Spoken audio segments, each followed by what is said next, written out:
Qual a influência do setor público no desenvolvimento econômico? Quais os tipos de inflação que nós podemos identificar?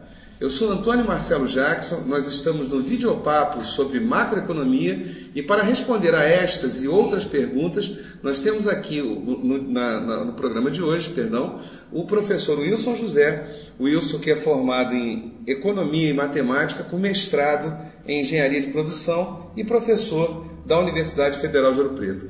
Wilson, obrigado pela tua presença. Tem uma coisa aqui que eu queria começar sobre macroeconomia com uma questão que as pessoas custam às vezes a entender, que é a relação de balanço de pagamento e transações correntes. Quer dizer, como é que isso funciona, o que é balanço de pagamento, o que é transação corrente, como um pode influenciar no outro? O balanço de pagamentos a gente pode entender como a contabilidade do país. Tudo que entra, tudo que sai em forma de bens, em forma de serviços, em forma de dinheiro, isso é registrado no balanço de pagamentos. Dentro desse balanço de pagamentos, nós temos uma conta, que a gente pode chamar de conta também, a conta de transações correntes, ou então balança de transações correntes. Ela é muito importante para análise da situação, vamos dizer, contábil do país como um todo, pensando do ponto de vista macroeconômico. Sim, mas essa parte dessas transações correntes, quer dizer, o balanço de pagamento me parece fácil de entender na medida que é a contabilidade, tudo que entra, tudo que sai, você tem o débito e crédito aí na forma mais tradicional de contabilidade. Agora, essas transações correntes, essas contas correntes, como é que elas funcionam? Pois é, Antônio, vamos pegar aí a balança de transações correntes, para a gente fazer uma análise. A gente verifica a importância dela, por quê?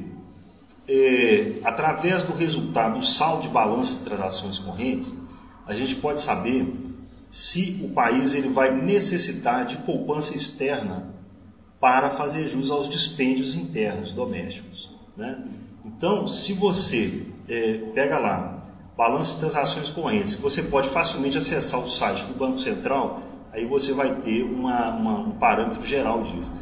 A gente vai verificar o quê? Se o saldo ele é um saldo positivo, então o Brasil, falando do Brasil, o Brasil vai ter o quê? Um aumento nas suas reservas internacionais.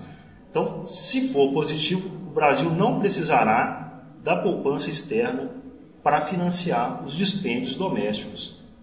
Então seria, desculpe ter te cortado, mas seria então como se a balança de transações correntes seria digamos assim, o processo propriamente dito, e o balanço de pagamentos seria uma fotografia que se tira no final de cada período, seria isso? Em último caso? Se nós pegarmos aí o período anual, por ano, se a gente pegar uma série temporal de 1967 até 2009, do saldo de balanço de pagamento, pegando aí o saldo de transações correntes, a gente vai verificar uma variação. Em alguns momentos vai estar negativo, outros momentos vai estar positivo.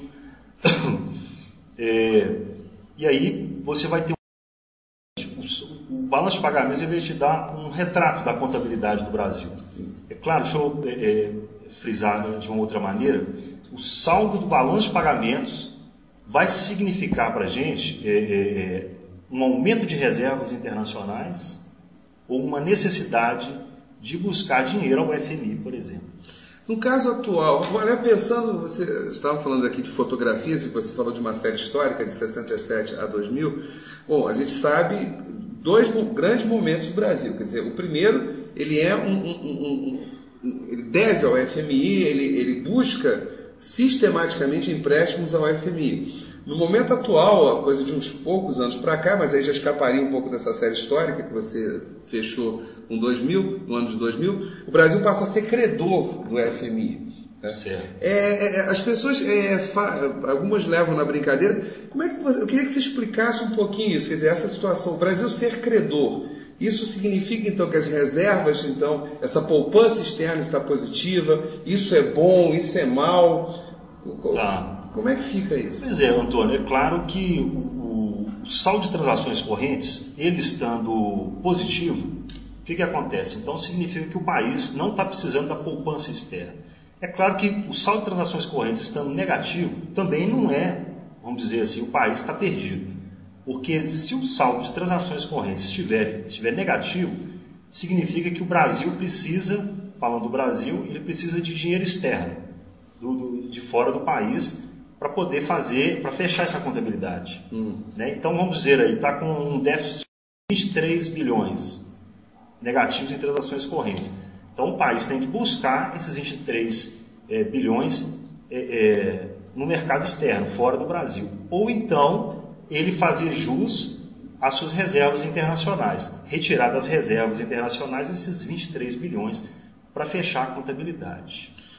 Eu queria só para a gente fechar esse módulo, um exemplo que aliás é um exemplo que trabalha até no sentido contrário do que normalmente a gente pensa, que é o caso dos Estados Unidos. Certo. Que salvo engano, da minha parte, quer dizer, o saldo dele é sempre negativo, né? E como é que você explica isso para um leigo? Quer dizer, olha, como é que pode? Então, que você está o tempo todo nos dizendo, olha, que é interessante que o saldo seja positivo, etc. E no caso norte-americano, não. Você tem um quadro que, ao contrário, quer dizer, a série histórica dos Estados Unidos aí, ela já ultrapassou o vermelho, já deve ser roxa, alguma coisa assim. Como é que você explica o quadro norte-americano? Bom, Antônio, é claro que toda análise econômica, né, o balanço de pagamentos também não deixa de levar em conta o contexto geral da economia histórica. Então, um país como os Estados Unidos ainda é a maior economia do mundo. Uma economia muito aberta, né, ao exterior. Nós temos lá muitas empresas multinacionais, além das próprias empresas americanas.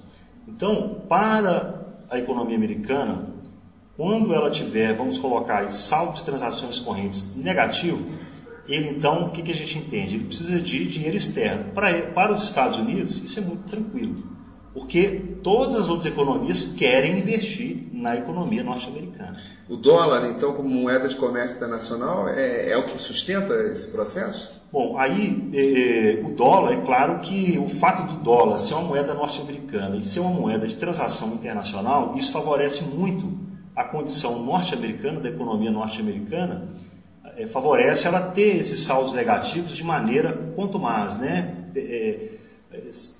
Mantendo aí esse saldo negativo. É claro que eles não vão ter um problema de reservas internacionais em dólar, porque eles são, né? Eles que produzem a moeda. Então, no caso deles, é até o contrário, né? Chega a ser positivo ser negativo. Exatamente. Pensando no sentido de economia internacional, é positivo, porque ele está com a economia aberta, né? Os Estados Unidos está com a economia aberta e recebendo recursos externos. Quer dizer, ele utiliza a poupança externa para fazer jus ao cumprimento dos seus dispêndios internos, né? Levando em conta a economia norte-americana é uma economia baseada no consumo, né? Muito mais do que outras economias. Então, para os Estados Unidos, não chega a ser tão negativo, né? Um ponto negativo que você falou, é um negativo que se torna positivo, né? Fazendo um trocadilho, o que não é o caso do Brasil, né? A gente já teve vários problemas com relação a isso, por causa do México. Só que aí a gente conversa, vamos dar só um tempinho aqui, deixa eu te interromper, daqui a pouco a gente volta que o papo tá bom.